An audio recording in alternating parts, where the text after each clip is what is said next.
కళా ప్రపూర్ణ డాక్టర్ నిక్కినేని రాధాకృష్ణమూర్తి గారి నటరత్నాలు 6వ భాగం 37:20 ఈవెన లక్ష్మణ స్వామి గారి గురించి చెప్తున్నారా. ఇలా ఉంటారు.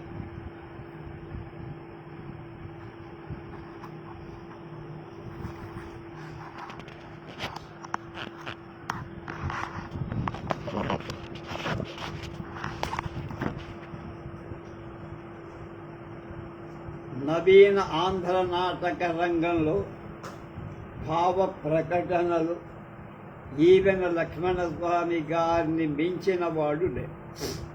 రసపుత్ర గాంభీర్యాన్ని నింపి రాజకళలు ఉప్పేటువంటి గాత్రం వారి భావరంగ ప్రవాహంలో పవన సంచరితమైన సాగరముఖ ఏ రకంగా దుముకుతుందో, అంటే బాగా గాలి వీస్తున్నప్పుడు సముద్రపు అలలు ఎలా ఉంటాయి, ఆ విధంగా అనేక వికాసాలు చూపగల ముఖ అరవిందం క్రోధాగ్ని కణాలను అగ్ని పర్వతంలాగా రాజ్ తర్వాత వాక్యాభినయంలో శరశ్చంద్రికల చల్లని కరుణా కటాక్షం ఒలికించే నేత్రద్వయంతో ఔదార్య వీరరసాలను ఉద్దేశింపజేస్తూ హిందీ సంభాషణలు అసమానమైన వాగ్ధోరణితో ప్రకటిస్తూ నాటక అభినయ మర్యాదలను పాటిస్తూ ఒక్క బందరు నాటక రంగానికే కాదు దేశానికే లక్ష్మణస్వామి గారు వన్నె తెచ్చారని ఎవరు అవతవాళ్ళు వీళ్ళు అలా పురాణం సూర్యశాస్త్రిగా మల్లాది రామకృష్ణ శాస్త్రి గారి మామగా పిల్లనిచ్చిన నాట్యాంబుజం అన్న ఆయన రాసిన పుస్తకంలో ఈవెన లక్ష్మణస్వామి గారు 1885 1905 అంటే 10 ఏళ్ల కాలంలో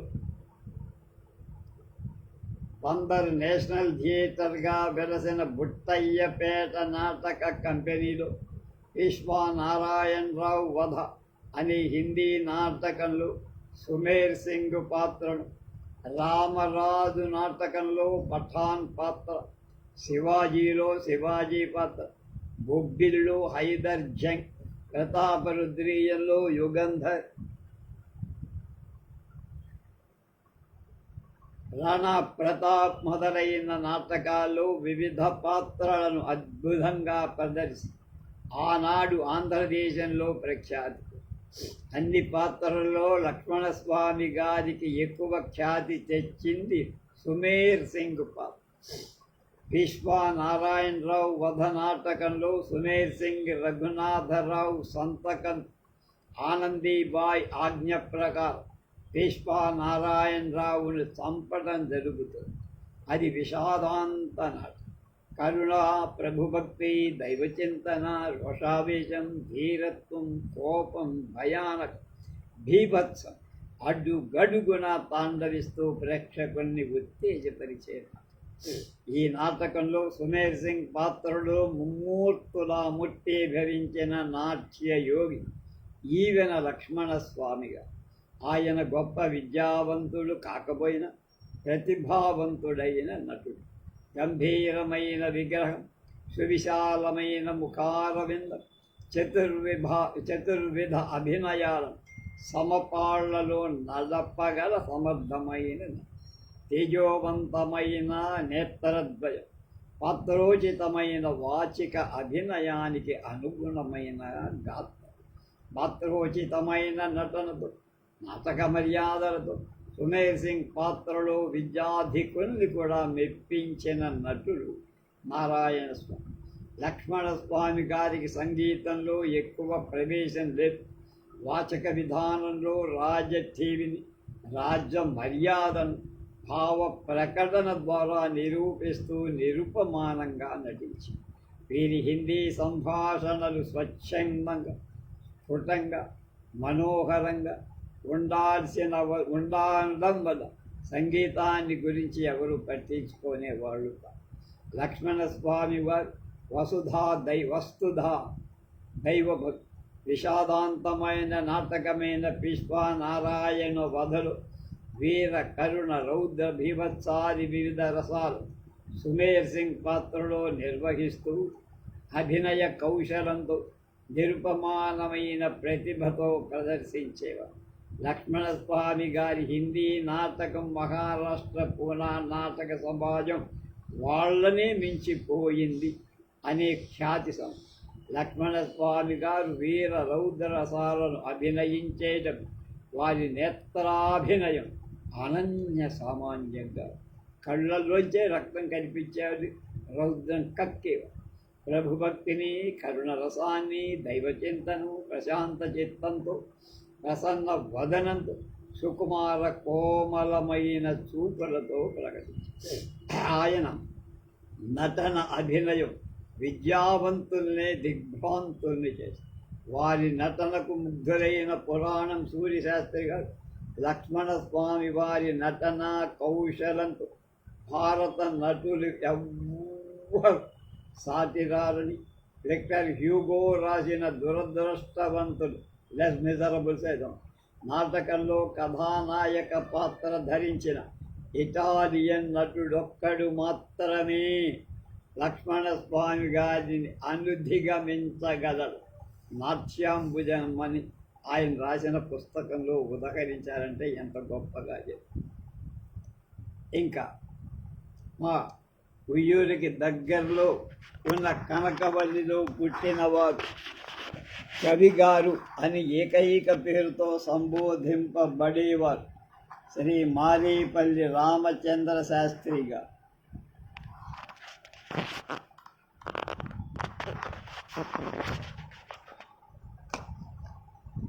కవిగా, తెలుగు పండితుడిగా, భాషా తత్వవేత్తగా, కళా నిష్ణాతగా, జీవిత సర్వస్వాన్ని నిస్వార్థంగా ప్రజాసేవకి అంకితం చేసిన మహామహుడైన మారేపల్లి రామచంద్ర శాస్త్రి గారు కృష్ణా జిల్లా గన్నవరం తాలూకా, మాది ఉయ్యూరు కూడా గన్నవరం తాలూకా, కనకవల్లి అగ్రహారం, అది బ్రాహ్మణ అగ్రహారంలో. శాస్త్రి గారు ప్రాథమిక విద్యాభ్యాసాన్ని కనకవల్లిలో, ఉన్నత విద్యను కాకినాడలో, విశాఖలో చదివి 1893లో మెట్రిక్ పాస్ అయి FA 6 మాసాలకు వరకు మాత్రమే చదివి జీవితాంతం విశాఖపట్టణంలోనే నిలబడిపోయారు, స్థిరపడిపోయారు. వీరు విద్యార్థి దశలోనే మృదు మధురమైన శైలిలో పద్యాలు రాసి ప్రిన్సిపాల్ గారి ప్రశంసలు పొందారు. కవి గారి మిత్రుడైన శెట్టి లక్ష్మీ నరసింహం గారు నాటక ప్రదర్శనాల ద్వారా ప్రజలకు విద్యా విజ్ఞానాలను ప్రసాదించాలని, నాటకాలు ప్రదర్శించాలని కుతూహలంతో శాస్త్రి గారి సహకారంతో 1895లో శ్రీ కళాభి సమాజాన్ని స్థాపించి వేణీ సంహార నాటకం ప్రదర్శించి ఆనాటికే విశాఖలో నాటకాలాడి జగన్మిత్ర నాటక సమాజం వాడు వేళ్లతో పోటీ పడు. అందువల్ల కళాభిలాషుల సమాజం వారు నాటకాలను మరింత గణనీయంగా ప్రదర్శించి శాస్త్రి గారి నాయకత్వం వహించి కట్టుదిట్టంగా నాటకాలను ప్రదర్శనల వల్ల వచ్చిన ఆదాయాన్ని బీద పిల్లల విద్యాదానం చెయ్యటానికి ప్రజోపకార్యాలకు ఉపయోగించారు. శాస్త్రి గారు నాటకాలు రాయటమే కాక ప్రదర్శనలకు దర్శకత్వం వహించి ప్రముఖ పాత్రలైన శ్రీకృష్ణ, పాండురాజు, ధర్మరాజు, అర్జున, సూత్రధారుడు మొదలైన ఉదాత్త పాత్రలను సమర్థవంతంగా పోషి బాల షేక్స్పియర్ అనే పేరు తెచ్చుకుని రంగస్థలంపై నిషిద్ధాలైన శయ్యాగారం, భోజనం, దూర ప్రయాణం కూడా ఆయన సాహసంతో రంగస్థలం మీద ప్రదర్శించేవారాయన.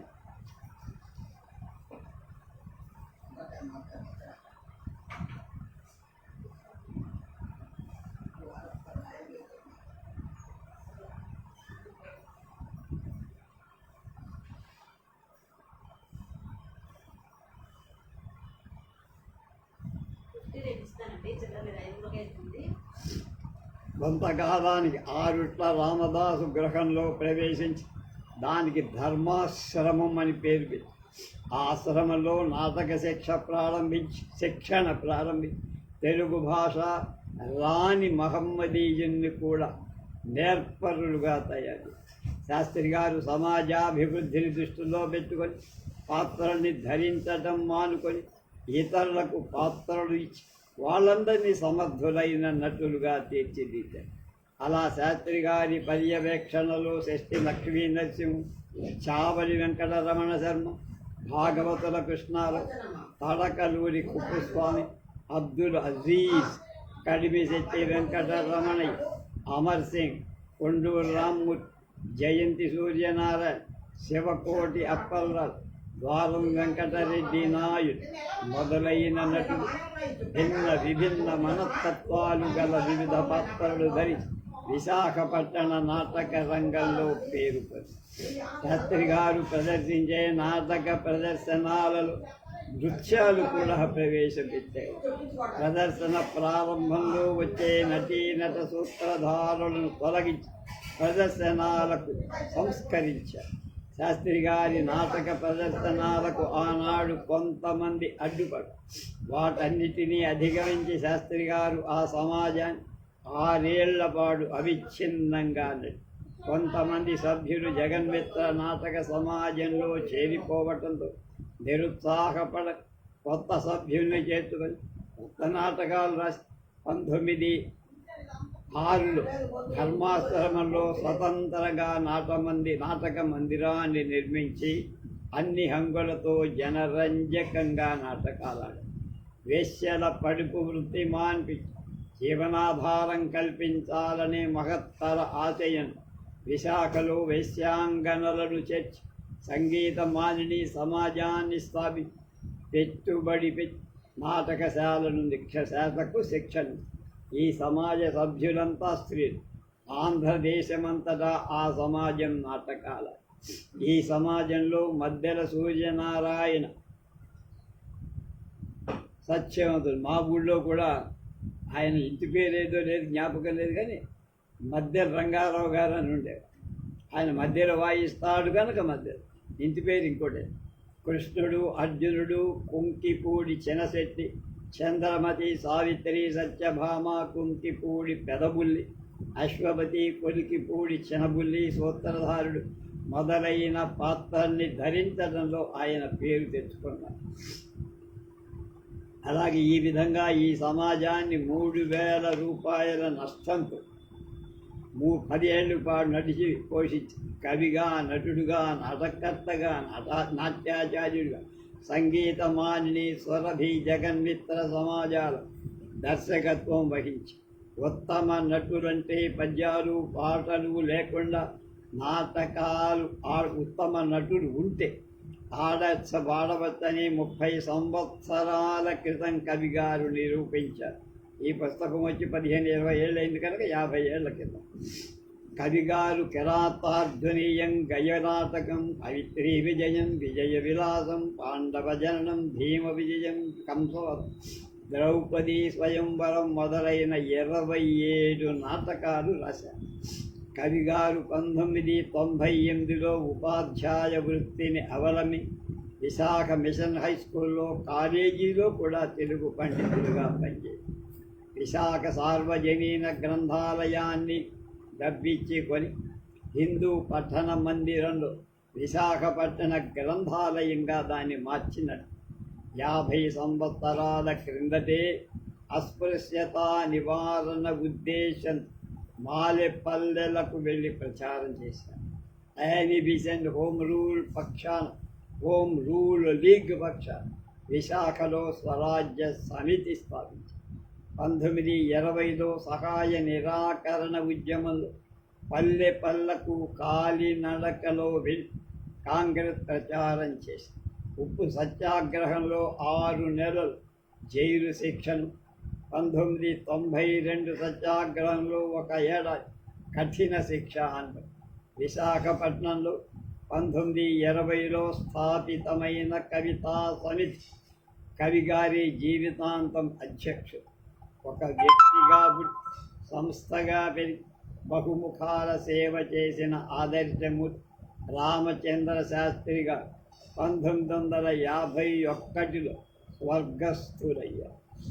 తర్వాత మరో గొప్ప నటుడు బుక్కపట్నం రాఘవాచార్యులుగా.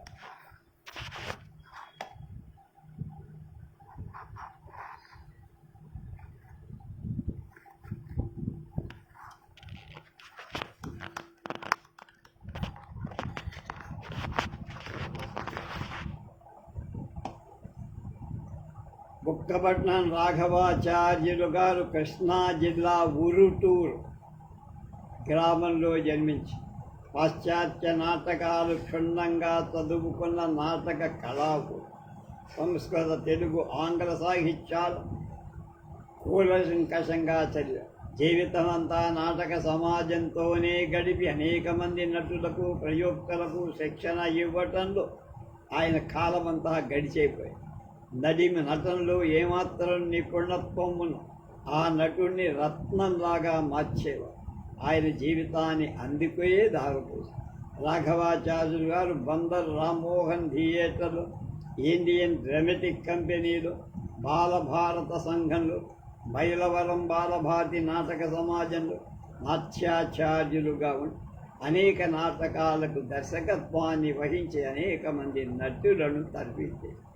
ప్రసిద్ధ నటుడు డివి సుబ్బారావు, పరుపల్లి సుబ్బారావు, ఆంధ్ర గంధర్వ జొన్నవిత్తుల శేషగిరిరావు, సంగీత విద్వాన్ అద్దంకి శ్రీరాముడు, పంచాంగం రామానుజాచార్య, గుడిపాటి నరసింహారావు, ఆయన గొరదనాయుడను, ఉప్పుడూరి సంజీవరావు, తుంగల్ చలపతిరావు, ఉద్దండ నటులందరూ బుక్కపట్నం రాఘవాచార్యుల వారి శిష్యులై నాటక రంగస్థలంలో తారాపథాన్ని చేరుకున్నవారు. ఎన్ని నాటక సమాజాలు పనిచేసిన, ఎంతమంది నటులకు శిక్షణ ఇచ్చినా ఆయనకి ఏమాత్రం సంతృప్తి ఉండేది కాదు. ఆనాటికి నాటక కళావైఖరులు ఆయనకు ఏమాత్రం నచ్చదు. వాటి ప్రదర్శనలు, వెర్రితలలు వేసిన నటుల నటనా విధానం దుయ్యబడుతూ సంగీత ఇంద్ర సభ అనే ప్రహసనాన్ని ఆయన రచించారు. విమర్శనాత్మకమైన వారి నాటక వైఖరులను చిత్రించిన మొదటి నాటకం అదే. ఉద్ధృతంగా సాగిన ఔత్సాహిక నాటక రంగ ఆదర్శాలు వృత్తి నాటక సమాజాల స్థాయి దిగజారటంతో విసిగెత్తిపోయారు. 1924లో భరతముని బృందం అనే పేరుతో బెదవాళ్ళు ఒక నాటక కళాశాల స్థాపించి ఎంతోమంది నటులకు, నాటక ప్రయోక్తలకు ఆదర్శంగా శాస్త్రీయ దృష్టితో శిక్షణ కలిపారు. వీరికి చేదోడు వాదుడుగా ఉన్నవారు గోడవల్లి రామబ్రహ్మంగా.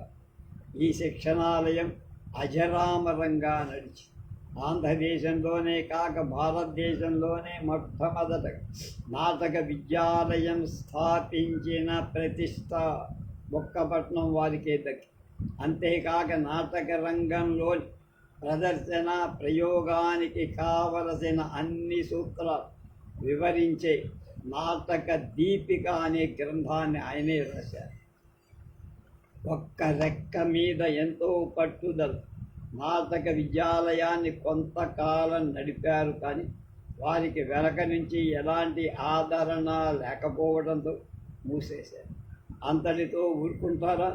గోడవల్లి రామబ్రహ్మం గారి ప్రజామిత్ర పత్రికలు నాటక కళోద్ధరణకు కావాల్సిన మార్గాలు వివరిస్తూ వ్యాసాలు.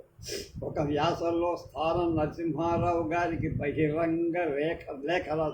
సాంఘిక నాటకాలు చిన్నవి, 1 గంట తక్కువ కాకుండా 2 గంటలకు మించకుండా ఉండే నాటకాలు వ్రాయించి ప్రదర్శించమని సూచిస్తూ ఆనాడి 6 బయలు నాటక రంగ స్థలాలను,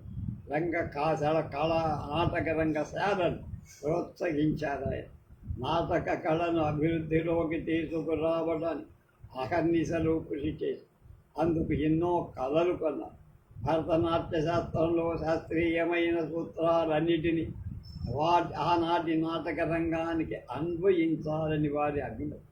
వారి ఆశయాలకు అనుగుణంగా స్వప్న వాసవదత్త, రాధాకృష్ణ, వేణీ సంహారం, మొదలైన నాటకాలను ఆడించి ఆంధ్రదేశంలో అనేక మంది కళావేత్తల ప్రశంసలు పొందారు. వీరు నటీనటులకు ప్రయోక్తకులకు అవసరమైన నాటక దీపికతో పాటు సంగీత ఇంద్రసభ, పెరుగుమంత, సతీమారేడు మొదలైన ప్రహసనాలను చొక్కా మీడ, రథ ధనమా గుణమ, కరుణ, మూడు ముళ్ళ ముత్తడ, మీరాబాయి, చిత్రరథ వీధి మొదలైన నాటకాలు కూడా కానీ వీటిలో ముద్రణ పొందినవి ఒక సంగీత ఇంద్రసభ, నాటక దీపిక, బలి చింతామణి మాత్రం.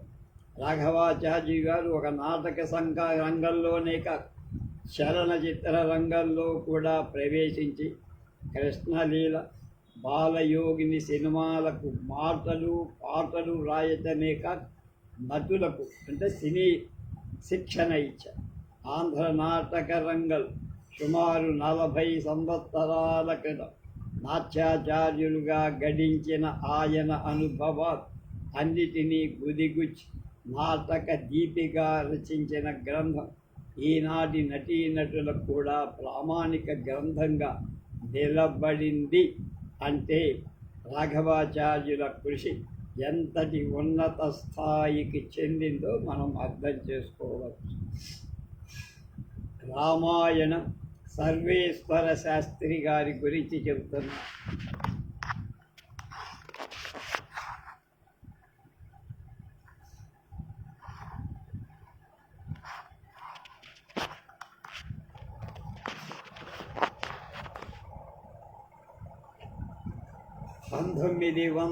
సంవత్సరం నాటికి తెలుగు నాటక రచన, తెలుగు నాటక రంగం సంపూర్ణ వికాసం పొందుతూ ఉన్నది. నాటకాలన్నీ గ్రాంధిక భాషలో ఉండేవి. ఈ స్థితిలో వ్యావహారిక భాషలో కూడా నాటకాన్ని ఉత్తమంగా రాయొచ్చని గురదాడ కన్యాశుల్కం రచించి ఆంధ్ర నాటక రంగంలో ఒక నూతన ఉత్తేజానికి అంతకుముందే 1890లో సకల కళా పోషకులైన ఆనంద గజపతి గారి నాయకత్వంలో విజయనగరంలో సంస్కృత నాటకాలు, వాటి ప్రయోగాలు పునరుద్ధరణ చేయాలనే సంకల్పం రాజాగారి స్వయంగా నాటక సమాజాన్ని ఏర్పడి తెరలు చేయి కోటలో నాటకాలు ప్రదర్శింపజే. ఆనాటి విజయనగరం నాటక రంగంలో కర్ర పేరయ్య శాస్త్రి గారు ప్రముఖ నటుడుగా ఉన్నారు. ఆనాడు ఆంధ్ర నాటక రంగంలో ధార్వాడ మొదలైన నాటక సమాజాల వాడు నాటకాలు ప్రదర్శించి వెళ్ళాక ఆనాటి యువక లోకంలో నాటకాలు ప్రదర్శించాలనే ఉత్సాహం విపరీతం. నాడు నాటక రంగంలో ప్రవేశించిన కళాకారులు కేవలం కళా పిపాసతో నాటక సమాజాల్లో చేరి నాటకాలు ప్రదర్శించి డబ్బు సంపాదించాలనే కోరిక లేదు. కేవలం కళ మీద ఉన్న పవిత్ర భావంతో నాటకాలు ఆడారు. అలా నాటకాలు ఆడిన వాళ్ళలో రామాయణం సర్వేశ్వర శాస్త్రి గారు 1910లో విజయనగరం అమెచ్యూర్ థియేట్రికల్ సొసైటీ అనే పేరు మీద నాటక సమాజం నెలకొల్పబడి ఆ కంపెనీలో సభ్యులుగా చేరి 1919 వరకు అనేక నాటకాల్లో బహుముఖ పాత్రలు ధరి విజయనగరం నాటక రంగంలో పేరెన్నికగన్నారాయి. ఆ తర్వాత 1919లో తాత ఉమామహేశం గారు, రామాయణం సర్వేశ్వర శాస్త్రి గారు కలిపి విజయరామ డ్రమటిక్స్ అకాడమీ స్థాపించి 1935 సంవత్సరం వరకు అంటే దాదాపుగా 12 సమాజాన్ని దేదీప్యమానంగా నడపడంతో సహకరించడమే కాక నటులుగా కీర్తి పొంది రామాయణం సర్వేశ్వర శాస్త్రి గారి స్వగ్రామం విజయనగరం దగ్గర ఊరుకొండ దగ్గరలో ఉన్న భీమలింగి గ్రామం. వీరి పుట్టుక 1889. తండ్రిగాడు లక్ష్మీ నరసింహ శాస్త్రి, తల్లి వెంకట సుబ్బమ్మ. శ్రావ్యంగా పాటలు పాడేవాడు. తండ్రి గారు మహోద్దండ పండిత్, ఆయనకు అభినవ భీమ కవి అనే పేరు. వీరి తాతలు భీమలింగి గ్రామంలో రామాయణం పురాణ పఠనం కాలక్షేపం చేయటంచేత ఇంటి పేరు రామాయణంగా మారి సర్వేశ్వర శాస్త్రి గారు విజయనగరం రిప్పన్ స్కూల్లో మెట్రిక్ చదివారు. చిన్నతనం నుండే నాటకాలంటే పంచప్రాణాలు. ముఖ్యంగా పర్యవసాన పద్య పఠనంలో అందివేసినది. కొంతకాలం విజయనగరం బ్రాంచి కాలేజీలో టీచర్, తర్వాత పెద్ద కాలేజీలో రైటర్. 1947లో రిటైర్. అనేక నాటక సంస్థల్లో చేరి నాటకాలు ఆడారు. ముఖ్యంగా విజయనగరం విజయరామ డ్రామాటిక్ అకాడమీకి వెన్నుపూస.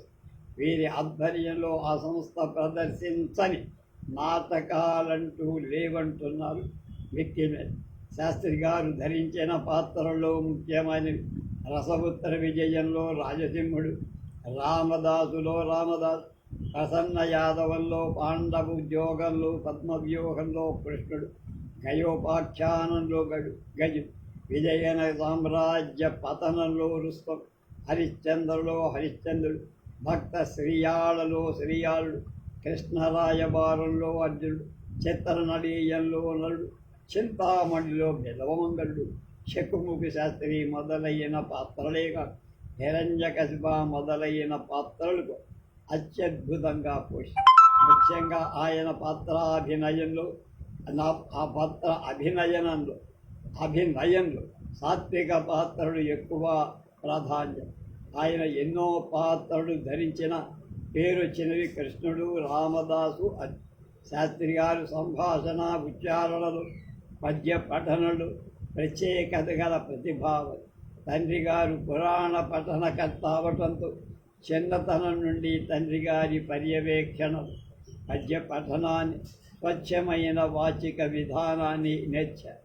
ఆయన అంత ఆజానబాహువు కాకపోయినా సుందరమైన అంగసౌష్ఠవం, విశాల పాలం, ఆకర్షించే కళ్ళు ప్రేక్షకుల్ని ఇలా ఇస్తే ఆకర్షి 1928 ప్రాంతంలో మద్రాసు నగరంలో మచిలీపట్నంలో బందర్లో ప్రదర్శించిన నాటకాలు వీరు రామదాస్, హరిశ్చంద్ర పాత్ర బహుళ ప్రశంసలు. అవి కాక వీరి పాత్రల గొప్పతనాన్ని ఆ రోజున ఉన్న పత్రికలన్నీ దినపత్రికలు బాగా ప్రశంసిస్తాయి. ఆయన పాత్రల్ని మెచ్చుకున్న అనేక మంది జమీందారు, ధనవంతులు అనేక సువర్ణ రజత పథకాలు ఇచ్చారు. ఇవన్నీ సుమారు 20 దాకా. విశాఖ మండలానికే పేరు తెచ్చిన రామాయణం సర్వేశ్వర శాస్త్రి గారు నాటక రంగానికి బహుముఖ సేవ చేసి 1/10/62 తేదీ అనకాపల్లిలో మరణించారు. అవధాన్ల పురుషోత్తం ఈయన కూడా స్త్రీ పాత్ర వేశారు.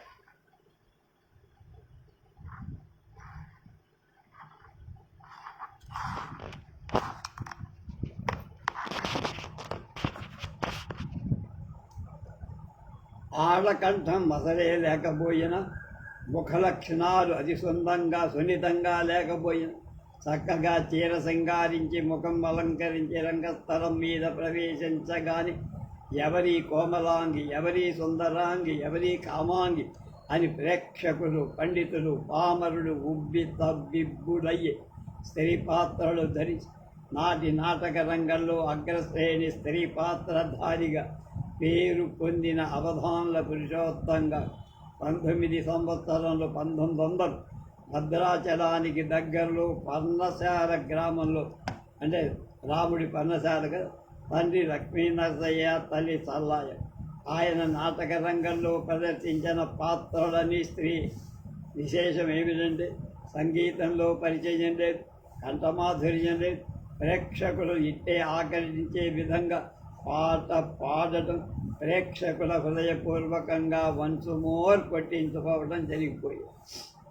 పెద్ద ఎత్తుగడతో పాటను, పద్యాన్ని క్రమంగా ఆ పాటనే వచనంగా ఎప్పుడు మారిందో తెలియకుండా మార్చేసి కొత్త తరహాగా ప్రేక్షకులను ఆదరణ. ఆ రోజుల్లో రాజమండ్రి గున్నేశ్వరరావు గారి కంపెనీలో పురుషోత్తం గారి ప్రత్యేక స్థానం. గుణేశ్వరరావు గారికి అత్యంత ప్రేమపాత్రుడైన నటుడు అవధానం పురుషోత్తం గారు ధరించిన స్త్రీ పాత్రలలో శకుంతల, కైక, రుక్మిణి, మంధర గొప్ప పేర్చి స్థానం సత్యభామ పాత్ర వేస్తే పురుషోత్తం గారు రుక్మిణిగా యథోచితంగా నటించి స్థానానికి సమబుద్ధిగా నిలిచారు.